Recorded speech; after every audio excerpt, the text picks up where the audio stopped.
The Toy Story series of films is one of the most beloved and iconic animated franchises of all time. The characters, the stories, and its themes have all been firmly cemented in animation history. While it's definitely an iconic series of movies, we would also like to argue that it's one of the more mysterious franchises in animation. There are plenty of questions that we've all probably thought about while watching the movies. Whatever happened to Andy's dad? Why do some toys act like toys while others do not? Can toys ever truly die? Thankfully, legions of fans have created their own theories to resolve these questions and many others. But of all these theories, which ones are fact and which are little more than fanfiction? I'm Caleb with Wicked Binge, and this is Toy Story Theories BS 2 Truth Bombs. To start things off, these are theories that are more speculative than anything else, or have been disproven by creatives. These theories are bullshit. WEEZY is the real villain in Toy Story 2.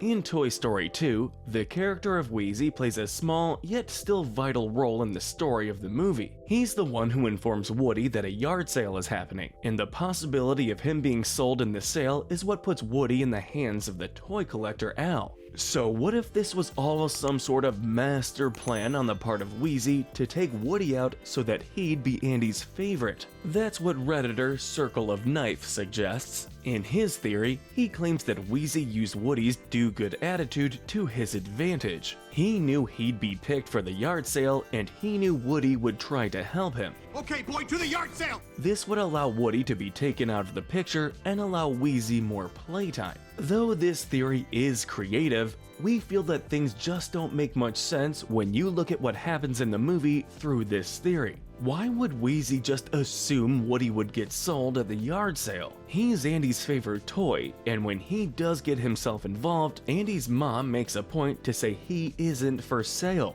We also can't assume WEEZY knew he'd be stolen either, as that feels even less likely for a toy that had a ripped limb. Overall, there's a few too many assumptions in this theory for it to make sense, which detract from its likelihood. WEEZY might be a lot of things, but an evil and cunning mastermind he is not. Andy's dad is dead.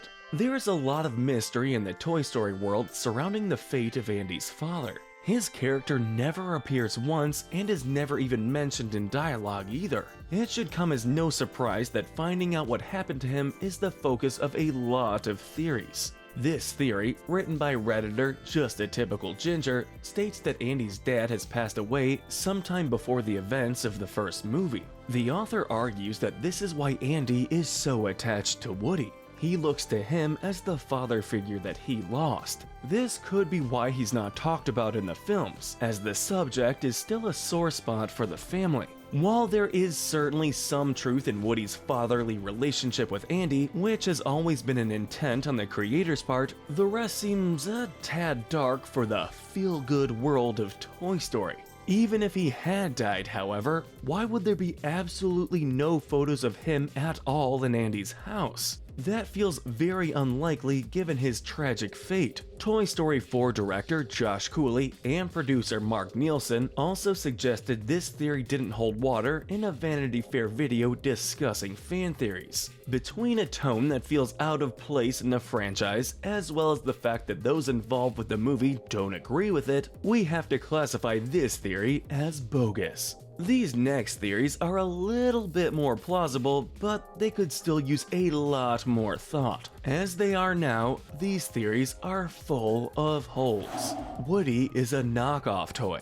The plot of Toy Story 2 heavily revolves around Woody realizing he is a collector's item. Hailing from a cancelled 50s TV series, Woody is the last piece in an elaborate Woody's Roundup collection that is to be displayed at a Japanese toy museum. But what if Woody was little more than a knockoff of the actual collector's item? That is what user Sheriff Heck Tate believes. In his theory, it's asserted that Woody is actually a bootleg version of the original Woody's Roundup doll. This is because, despite being a toy well over 40 years old by the time of the second film, Woody doesn't seem to have any owners prior to Andy. This seems a bit strange considering how old he is. So maybe he is a bootleg toy after all. There is some sound reasoning with this theory, but we do have our hang-ups with it. First off, if there were ever a person who could tell an original toy from its knockoff, Al, from Al's Toy Barn, would definitely be that guy. This is a man who's been obsessed with finding this toy, but we're supposed to believe he can't tell the difference between the real deal and a fake? Woody also seems to be a pretty good imitation of the actual doll if he is a knockoff. If you've ever seen a bootleg toy before, you would know that this does not tend to be the case. Usually, you can spot a fake toy from a mile away. We doubt a knockoff Woody would have, say, the authentic voice box the original has. While it's definitely weird that Woody has had no owners before Andy, from what we know regarding Jessie and Stinky Pete, it seems like the Woody's Roundup toys weren't exactly popular after the show had ended. Woody probably did languish on a shelf until the day when Andy's mom brought him home for her son. That might be a bit hard to believe, but in a world full of talking toys, anything is possible. Overall, we have to classify this theory as bunk, which we are sure this will satisfy Al just fine. Toys can never die. It's blatantly obvious that in Toy Story, the rules that humans follow don't necessarily apply to their toy counterparts. That's true of many things, but in the eyes of Redditor Nameless88, you can also count death as something that they won't have to worry about. This theory persists that toys are unable to die unless they are flat out destroyed, like the Combat Carl figure that was blown up in the first movie. He uses the toy Sid had created as proof. While they are all cobbled from various pieces, each one still is very much alive. It makes sense to come to this conclusion given what the movies have shown us, but we don't think it's completely accurate. Toys are made of plastic, and plastic does degrade over time. In the words of Andy's mom in the second movie, toys don't last forever. I'm sorry, honey, but you know, toys don't last forever. We even see this in the second movie with Woody's arm predicament. Given that he's already almost 50 by the time of this film, it's likely that his arm ripping could in part be due to the materials in his body weakening. Toys will all eventually degrade into nothingness, and there's little anyone can do to stop that. Thus, we can confirm that toys can most certainly die. Well, that was a statement we never thought we'd say. Jessie belonged to Andy's mom. One of the most popular Toy Story theories revolves around Jessie and her mysterious owner. Writer John Negroni, author of the popular Pixar theory, happens to have a theory of his own on this matter. He contends that Jessie actually belonged to Andy's mom. Negroni notes that both Andy and the girl in Jessie's flashback have a very similar red hat. What if this hat was passed down from mother to son? Andy's love of cowboys in general could come from his mother as well. The timeline also seems to match up well. Since the first two movies are set in the 90s, Andy's mom probably grew up around the 60s and 70s. While she probably didn't get the Jessie doll when the show was still airing, she could have gotten her from a family member or some type of thrift store. There is a lot going for this theory, but we must say that there is just as much going against it. For starters, is the red hat really a key element in connecting Andy to her mother? If both of them like cowboys and westerns, it seems rather obvious that they would have a cowboy hat.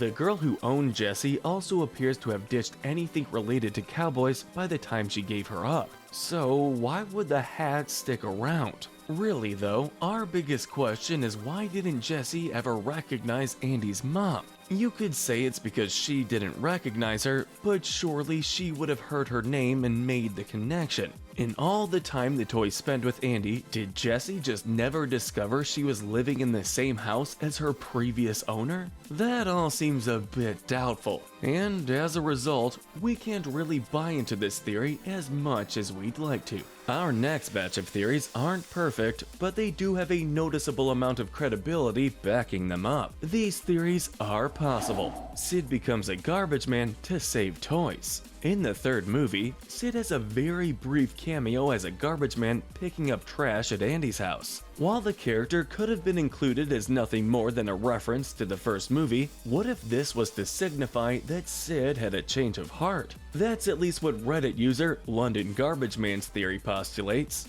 In this theory, Sid has changed drastically since we left him in the first Toy Story. No longer a bully who tortures toys for pleasure, he now wants to save toys, and becoming a garbage man is the job he felt was the best at accomplishing this. There's definitely some truth buried under all this. Firstly, it's unrealistic for Sid to continue treating toys the way he used to following the end of the first movie. It's totally possible that he learned to love toys and now wants to help them any way he can. However, would Sid even want to help toys after what happened to him? While he doesn't seem as sadistic as his younger self, we can't imagine him being in a rush to help toys. Just as it is possible that he grew up to love toys, it's also possible that he's now scared by toys and doesn't even want to be around any for fear of what it could do. Because Sid's presence in the movie is so brief, either one could be argued in some way. Still, we think this theory is onto something. Sid already showed in the first movie that he could cobble toys together from some random parts, so there is a chance he now repairs toys that he finds on the job. We just think it needs a little bit more work before we can call this one a truth bomb. Woody belonged to Andy's dad. An earlier theory argued that Jessie once belonged to Andy's mom, but now we look at a theory that believes Woody was once a toy that Andy's dad had owned. This one comes courtesy of Redditor Ian078. He references Woody's father-like relationship to Andy, as well as Woody's background as an older toy, as evidence to support the theory. While connections to Andy's father are noticeably slim in the movies, this could very well be a possibility. When Woody is almost brought by Al during the yard sale in the second film, Andy's mom stops him from doing so and says he's an old family toy. While she could have just been saying this to inform Al he wasn't for sale, it's a pretty interesting line the more you think about it. You could easily argue that this does indeed mean Woody has been in Andy's family for longer than Andy himself. He couldn't have been the toy of Andy's mom, so his dad is the most obvious option. The only major flaw in this theory is that there isn't a lot of evidence within the movies themselves that suggests Woody has ever had prior owners. In the third movie, he is extremely scared of Andy moving on. If he had an owner before this, wouldn't he have had some experience going through this ordeal? Still, we think there's definitely some credibility behind this one. Jessie probably isn't a toy that belonged to Andy's mom, but Woody just might be a toy that his dad once had. We are now approaching theories that have far more fact on their side than fiction. These theories are probable. Toys' personalities come from their owner's imagination. One thing that has always intrigued people about Toy Story is why do certain characters act the way they do? Why does Woody act mature and fatherly while Mr. Potato Head is kind of a jerk? Well, a theory from Redditor Jacob Wallace claims that it could be because they take on the personality of whatever their owner imagines them to be. Woody is the authority figure in Andy's room because he's the hero in all of Andy's adventures. We all knew Operation Playtime was a long shot. Mr. Potato Head is rude because he's always portrayed as the villain. Toys like Buzz and Emperor Zurg act like their fictional counterparts out of the box because their owners have yet to attach a distinct personality to them. It very much seems like a logical conclusion given what we know about the toys and how they act in the movies. Buzz himself is actually a good test for this theory. Out of the box, he acts just like a space ranger as he has no personality from Andy yet. When he learns he's a toy, he is discovered by Sid's sister, which is when he adopts the Mrs. Nesbit persona. When he finally comes back to Andy, he starts to settle into the personality we know him for. While there are plenty of characters that this logic could be used for, there are some noticeable outliers who don't follow this theory. The toys Sid creates are all nice and friendly, very much unlike their owner. Rex is usually portrayed in Andy's stories as a wrathful dinosaur, which is the polar opposite of his actual personality. While it isn't accurate for each and every character, we could still absolutely see this as the filmmaker's intentions behind connecting the toys to their owners. The owners play a huge part in making the toys who they are, so why would their attitudes be any different? Andy's parents had a divorce.